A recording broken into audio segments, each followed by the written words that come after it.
l'écouter quelques instants. Écoutez la voix de Dave qui chante cette chanson. Elle a une histoire, cette chanson.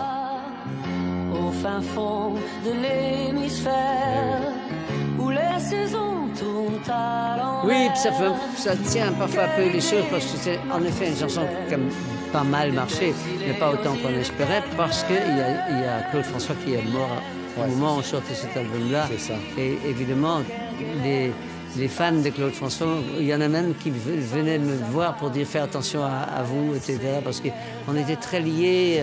Il y avait son journal Podium, il me mettait sur la couverture à chaque fois, etc. Donc on avait un peu la même clientèle, quoi. Clientèle de Minette, justement.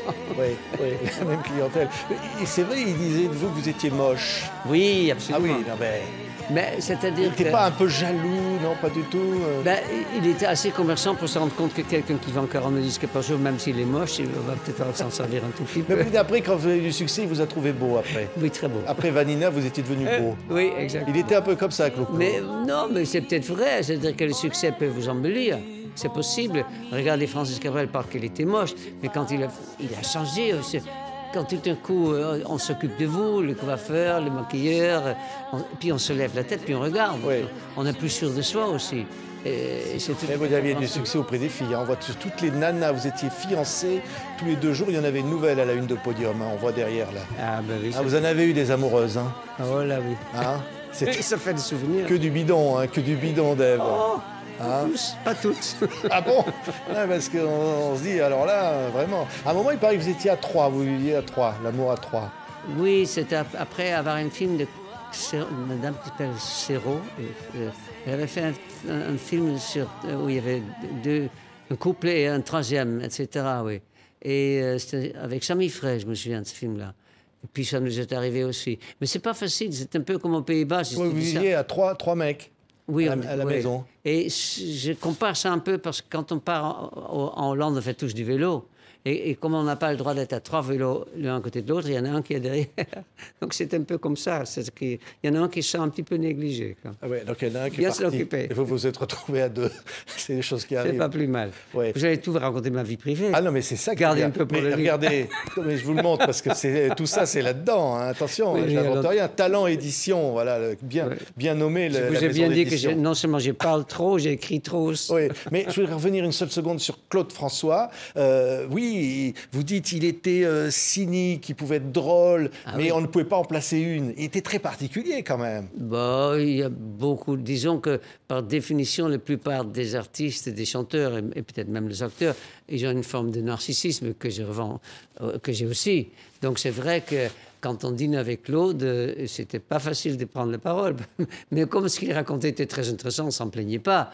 Puis on le regardait comme avec une forme d'admiration parce que c'était une réussite exceptionnelle. Surtout comme c'est un grand batteur, il dansait en chantant, ce qui n'est pas évident. Et puis il avait des sociétés, des journaux qui marchaient bien. Donc, mais c'est vrai que disons que quand on a rendez-vous avec lui, il ne fallait pas être à l'heure parce que lui arrive avec 2 heures de retard, ça c'est sûr. Oui, Personne n'est parfait. Mais il n'était pas aussi insupportable que parfois on le dit. Ben, moi, je ne l'ai pas connu comme ça, mais il paraît qu'il avait... Avec les musiciens, c'était pas un patron. Ça, vous l'avez facile. vu, ça, on vous l'a dit. Ça. Oui, ben, j'ai eu des musiciens qui ont été virés par lui, donc je le sais. Mais on ne va pas dire... Comme il y a en latin, sans vouloir passer pour trop pedant, de moribus nil bene, ça veut dire on ne dit pas de mal des gens qui sont morts et qui peuvent plus se défendre. Mais c'est d'autant plus que malheureusement il arrive ce très grave accident dans lequel il meurt, vous recevez un coup de fil de Bourteil, je crois, et vous vous rendez au domicile juste après que le drame vient d'arriver. Oui, je trouve ça un peu trop, mais Jean-Pierre Bourteil est un compositeur d'immense talent, comme son père Henri Bourteil. Ils ont fait beaucoup de succès tous les deux. Et entre autres, Jean-Pierre Bourteil pour Claude François, mais pas que.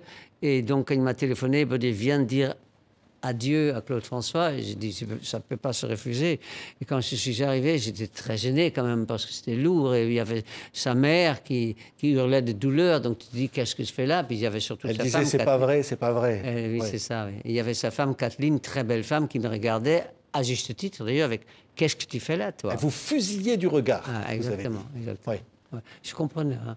Mais c'est vrai que c'est pas très agréable de voir quelqu'un sur son lit de mort. Hein.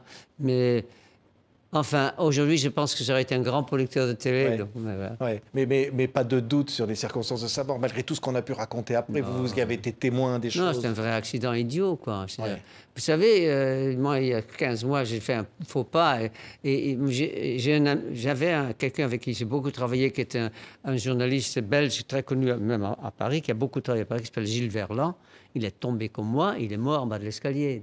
Donc, ça peut arriver, des accidents, on n'a pas le privilège de les éviter, même si on est très Ouais, célèbre. il est vraiment mort, électrocuté dans sa baignoire. Complètement, oui, Ouais. complètement. Ça peut arriver, hein. Ouais. C'est pas drôle. Ouais. La décision. Chanson qui tranche un peu.